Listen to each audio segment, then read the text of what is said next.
Hey, Dad. Hey, sweetheart. How's it going? Good. What's up with the FaceTime? Oh, I'm glad.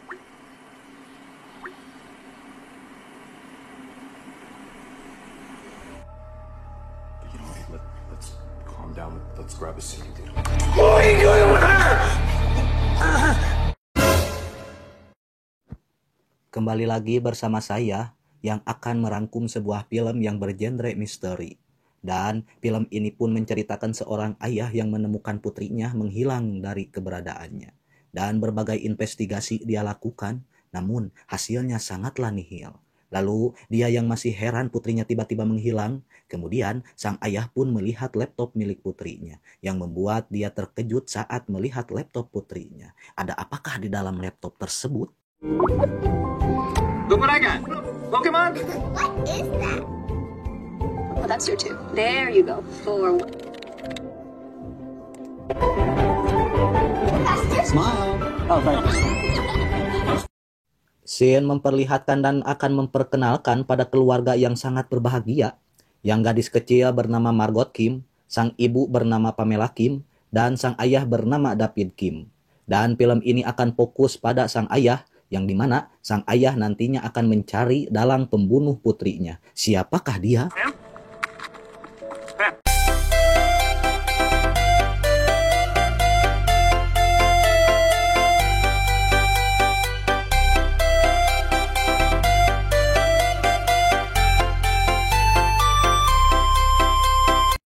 Simpuaning kata singkat cerita. Scene memperlihatkan Margot Kim kecil yang sudah tumbuh menjadi remaja cantik. Yang dimana dia sedang menjenguk ibunya yang sedang sakit dikarenakan sang ibu mempunyai penyakit kanker getah bening. Dan sang ibu yang penyakitnya semakin parah, dia pun meninggal dunia.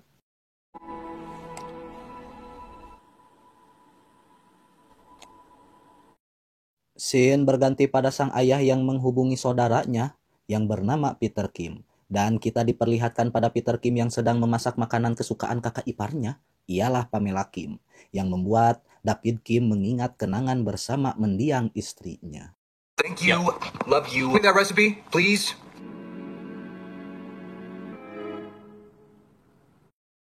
Malam pun berganti pagi. Scene memperlihatkan sang ayah yang mengirim pesan pada anaknya, namun pesannya belum dibalas, yang membuat dia video call pada anaknya. Lalu Margot Kim menerima video call dari ayahnya, dan ayahnya pun memperlihatkan sampah yang belum dibuang oleh anaknya. Lalu dia pun menanyakan hasil ujian sekolah pada anaknya, dan Margot menjawab ujian sekolahnya baik-baik saja, namun nilainya sangatlah jelek. Dan sang ayah yang sayang pada anaknya, dia pun menghargai kerja keras anaknya. Berbeda sama kita, kalau nilainya jelek pasti dimarahi. Nasib. Dan kita diperlihatkan 3 kali video call dari Margot Kim yang tak kunjung diterima oleh sang ayah. Karena sang ayah yang sedang tidur pulas. Dan keesokan harinya sang ayah meminta maaf karena semalam dia tertidur sangatlah nyenyak. Namun tak ada balasan dari anaknya, dan sang ayah yang sedang kerja pun tidak fokus karena anaknya tidak membalas pesannya.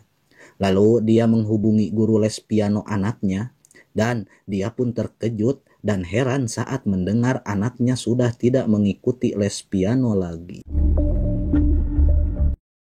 Scene memperlihatkan sang ayah yang memberitahu perihal anaknya yang tiba-tiba susah dihubungi dan tidak masuk sekolah pada saudaranya. Mungkin Margot Kim membandel, jawab saudaranya. Dan sang ayah yang sangat yakin bahwa putrinya wanita baik-baik tidak akan pernah membandel. Lalu saudaranya menyuruh kepada sang ayah untuk menghubungi teman terdekat Margot Kim. Dan dia membuka akun milik mendiang istrinya, lalu dia menemukan nomor teman anaknya waktu di sekolah SD. Dan dia pun mencoba menghubungi teman SD anaknya yang bernama Ishak. Dan teleponnya pun dijawab oleh ibunya Ishak, dan ibu Ishak memberitahu bahwa anak dan teman-temannya pergi camping ke Gunung Kelun. Mungkin Margot Kim ikut bersama Ishak dan teman lainnya. Ada kemungkinan sinyal di Gunung Kelun pun jelek. Setelah mendengar ucapan ibunya Ishak, dia pun sedikit tenang. Malam pun berganti pagi. Scene memperlihatkan sang ayah yang menerima telepon dari Ishak. Lalu tanpa basa-basi, sang ayah menyuruh Ishak memberikan telepon pada anaknya. Namun, sang anak Margot Kim tidak pernah datang pada waktu saat akan pergi camping ke Gunung Kelut, jawab Ishak.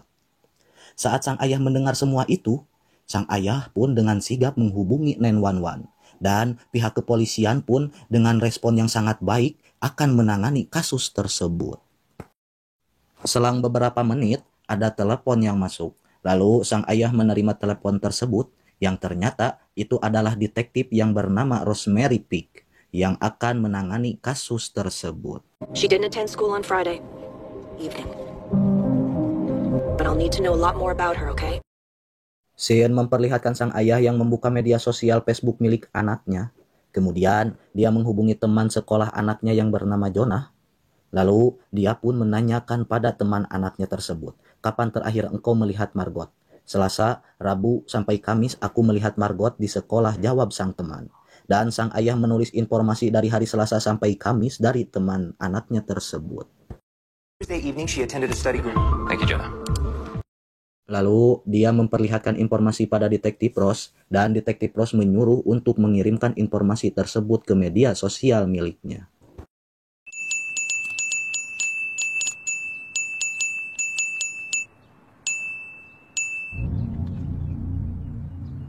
Kemudian kita diperlihatkan lagi pada sang ayah yang menghubungi semua teman sekolah anaknya dari pria sampai wanita. Dan dia pun menanyakan terakhir bertemu dengan anaknya. Lalu sang ayah membuat banyak catatan informasi dari teman-teman anaknya. Meskipun dia belum menemukan titik terang atas menghilangnya sang anak.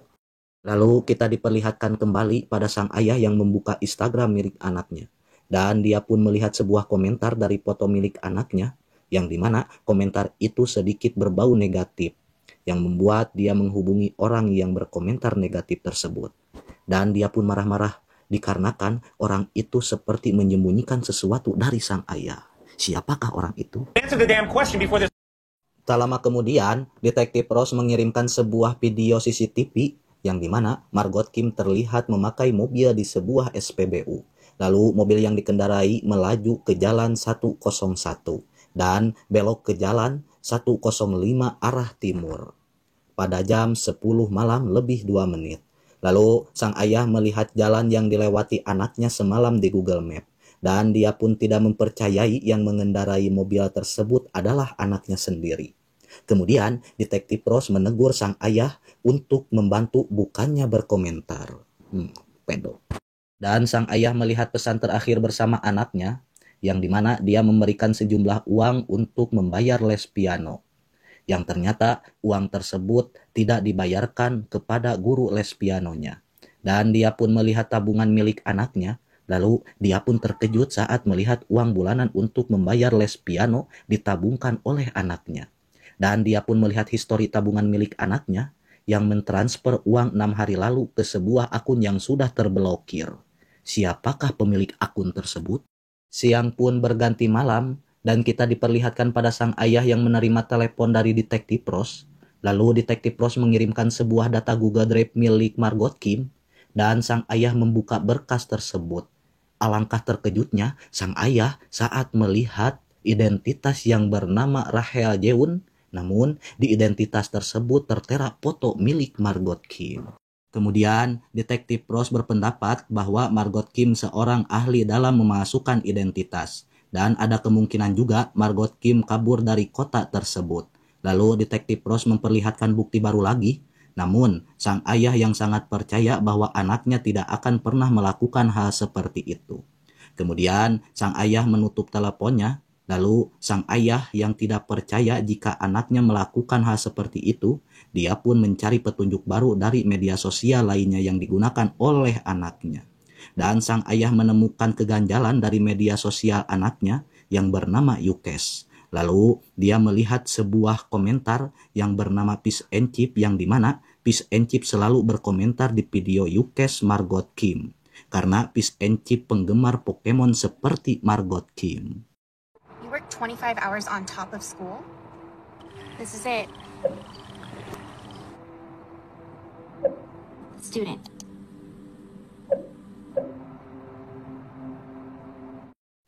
Scene memperlihatkan sang ayah yang sedang membicarakan sosmed milik anaknya bersama detektif Ross di sebuah video call.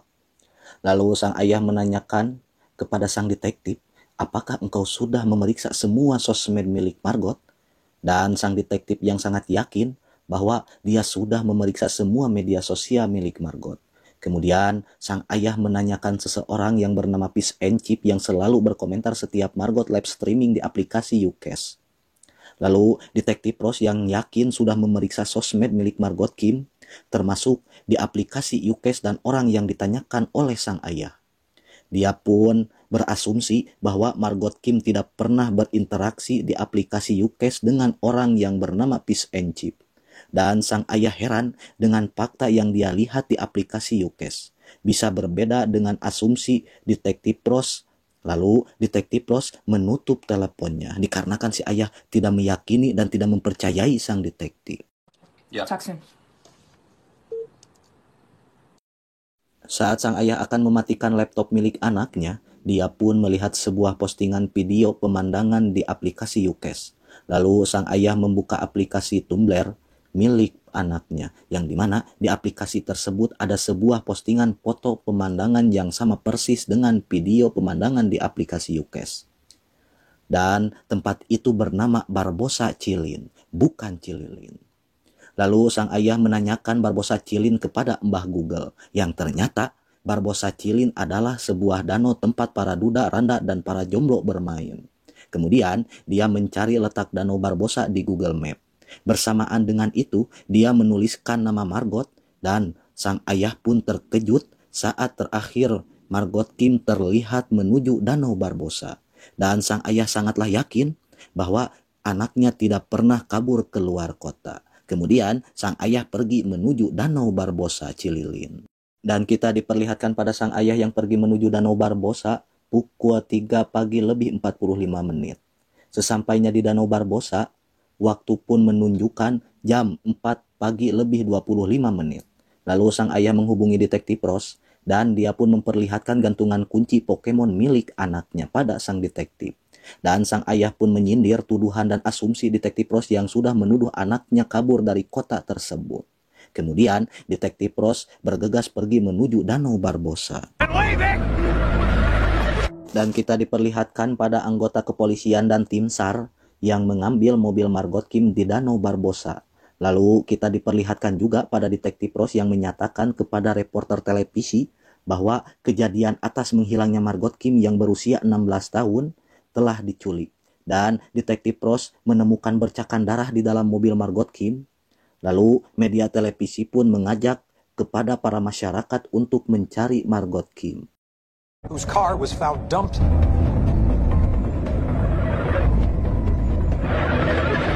Scene memperlihatkan sebuah postingan di semua media sosial yang sedang ngetren dari mulai Instagram sampai aplikasi Camcut. Ialah Margot Kim yang menghilang tiba-tiba. Dan banyak juga para sosmeder yang sedih atas peristiwa menghilangnya Margot Kim. Lalu sang ayah pun melihat sebuah postingan dari sosmed milik Derek Ellis, yang dimana postingan tersebut menyatakan bahwa Margot Kim bersama dia di sebuah motel pada hari Kamis lalu. Dan sang ayah yang melihat lokasi saat Derek Ellis membuat postingan, lalu kita akan diperlihatkan pada sang ayah yang sudah sampai di lokasi Derek Ellis.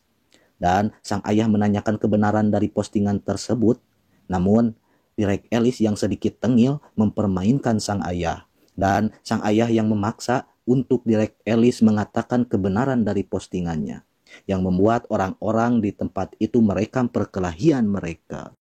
Lalu scene memperlihatkan detektif Ross yang sedang berseteru dengan ayahnya Margot, dan detektif Ross tidak mau melihat tindakan sang ayah yang menyelidiki kasus ini sendirian. Dan sang ayah sedikit marah saat mendengar ucapan detektif Ross, dikarenakan sang ayah sudah menemukan mobil milik putrinya di Danau Barbosa Cililin tanpa bantuan dari siapapun, ujar sang ayah pada detektif Ross.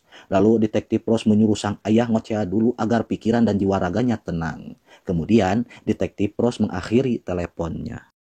Get some sleep. Sesudah video call selesai dengan detektif Ross, sang ayah melihat pesan masuk dari sebuah platform yang bernama Memorial One. Dan platform tersebut menawarkan live streaming gratis dikarenakan perhatian para sosmeder atas menghilangnya Margot Kim. Dan ribuan pendoa pun akan datang. Lalu platform tersebut mengizinkan orang-orang berpartisipasi untuk mendoakan Margot Kim. Kemudian sang ayah membalas pesan tersebut dengan singkat bahwa putrinya belumlah meninggal dunia. Scene berganti pada sang ayah yang melihat foto mobil milik anaknya. Kemudian dia melihat sebuah jaket berwarna hitam yang mempunyai logo di jaket tersebut. Saat dia melihat logo tersebut, dia pun mencurigai saudaranya, Peter Kim. Lalu dia melihat pesan anaknya dengan saudaranya tersebut. Dan saat dia melihat pesan tersebut, dia pun merasa ada keganjalan dalam pesan itu. Dan kita diperlihatkan pada sang ayah yang menaruh sebuah kamera di dalam sudut rumah milik saudaranya. Lalu dia pergi ke dalam mobil untuk memulai merekam video tersebut. Kemudian kita diperlihatkan pada sang ayah yang membacakan dan menanyakan apa yang sudah dia lakukan kepada anaknya. Dan sang ayah yang kesal pun mencekik saudaranya tersebut. Kemudian Peter Kim menjelaskan bahwa dia hanya menjadi tempat curhat Margot Kim yang ingin sekali keluar dari les piano. Namun Margot Kim tak kuasa mengatakan pada ayahnya sendiri. Saat mendengar cerita Peter Kim, tiba-tiba detektif Ross menghubungi dan memberitahu penculik plus pembunuh anaknya. Kemudian sang ayah pun ngeleper dan menangis saat mendengar ucapan detektif Ross.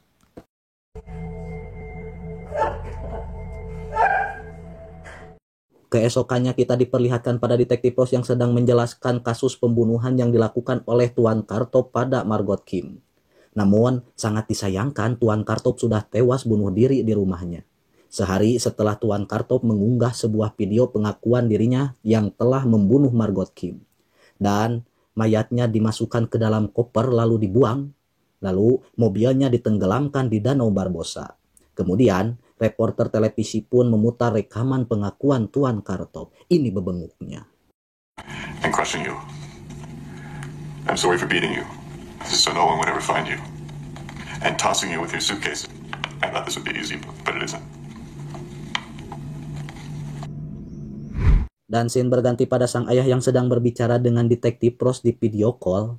Dan sang ayah yang masih tidak percaya atas pengakuan Tuan Kartop yang telah membunuh anaknya. Lalu detektif Ross menenangkan dan meyakinkan bahwa semua ini sudah menjadi takdir dari Tuhan yang Maha Kuasa. Kemudian sang ayah yang tidak bisa walakaya, dia pun harus bisa menerima takdir dari Tuhan. Dan sang ayah pun menyalin semua foto kenangan bersama anak dan istrinya. Lalu saat dia sudah mengunggah salinan itu ke Memorial One, tiba-tiba muncul sebuah foto yang mengucapkan terima kasih sudah menggunakan layanan Memorial One. Yang membuat sang ayah terkejut saat melihat gambar dari layanan tersebut. Siapakah sosok wanita dari gambar itu?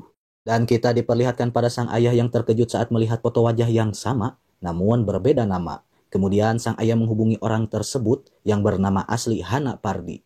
Dan sang ayah tanpa basa-basi langsung menanyakan dan menyangka kepada Nona Hana bahwa kamu kenal dengan Margot Kim sudah berbulan-bulan di aplikasi YouCash dengan nama Fish and Chip. Dan 4 hari lalu detektif Ross menghubungi dan menanyakan perihal Margot Kim kepadamu. Namun Hana Pardi yang tidak tahu apa-apa, dia tidak merasa dihubungi oleh pihak kepolisian. Dan dia pun tidak mempunyai aplikasi YouCash dengan username Fish and Chip. Lalu dia pun tidak mengenal sama sekali Margot Kim. Lah kok bisa? Terus siapakah yang sebenarnya Fish and Chip itu? Lalu sang ayah menghubungi detektif Ross. Namun handphonenya tidak bisa dihubungi. Dan dia pun menghubungi kantor perdetektifan agar dia bisa berbicara dengan detektif Ross.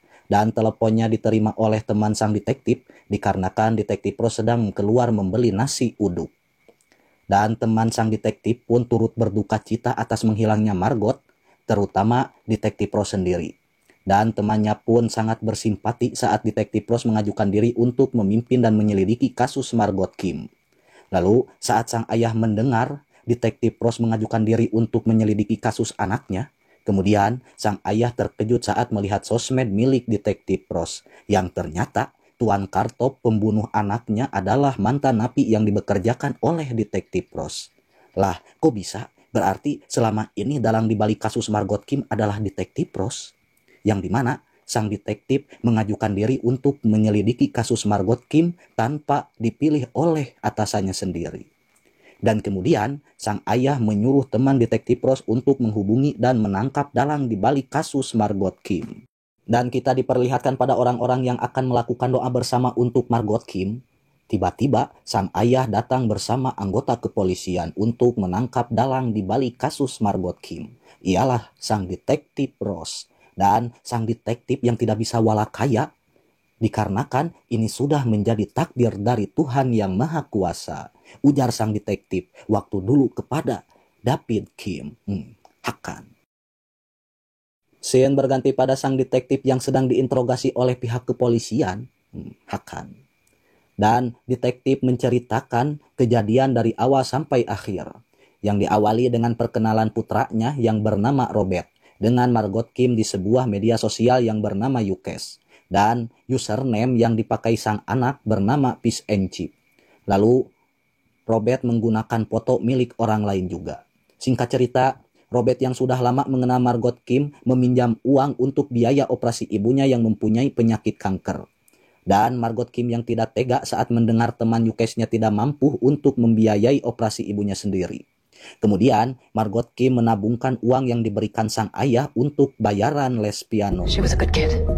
Hari pun berganti bulan. Singkat cerita, Margot Kim mengajak Fish and Chip untuk bertemu di Danau Barbosa. Dan saat mereka bertemu, Margot pun terkejut saat melihat Fish and Chip adalah seorang pria. Dan Margot pun sedikit kecewa yang membuat dia bergegas meninggalkan Fish and Chip. Namun, Fish and Chip yang bernama Robert tidak sengaja membenyeng lengan Margot Kim, sampai Margot pun terjatuh ke dalam jurang dekat Danau Barbosa. Kemudian, Robert menghubungi dan menceritakan kejadian semuanya pada sang ibu, ialah detektif Ross.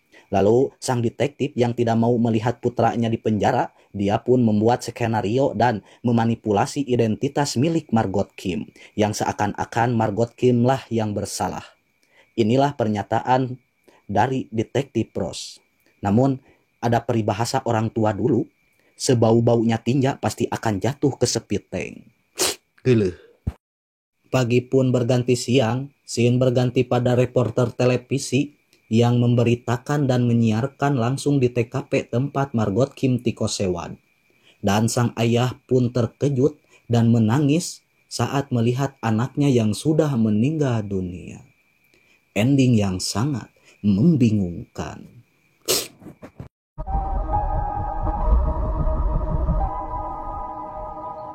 Terima kasih pada kalian yang sudah melihat dan mendengarkan rangkuman film searching yang saya bawakan. Dan bagi kalian pengguna sosmeder, jangan langsung percaya kepada orang yang baru kalian kenal. Soalnya banyak orang yang selalu menipu di dunia sosial media. Saya harapkan kalian jangan langsung percayalah pokoknya mah. Bisi juga si Margot. Lalu jangan lupa like, comment, share, dan subscribe-nya. Dan nantikan juga rangkuman film yang akan datang.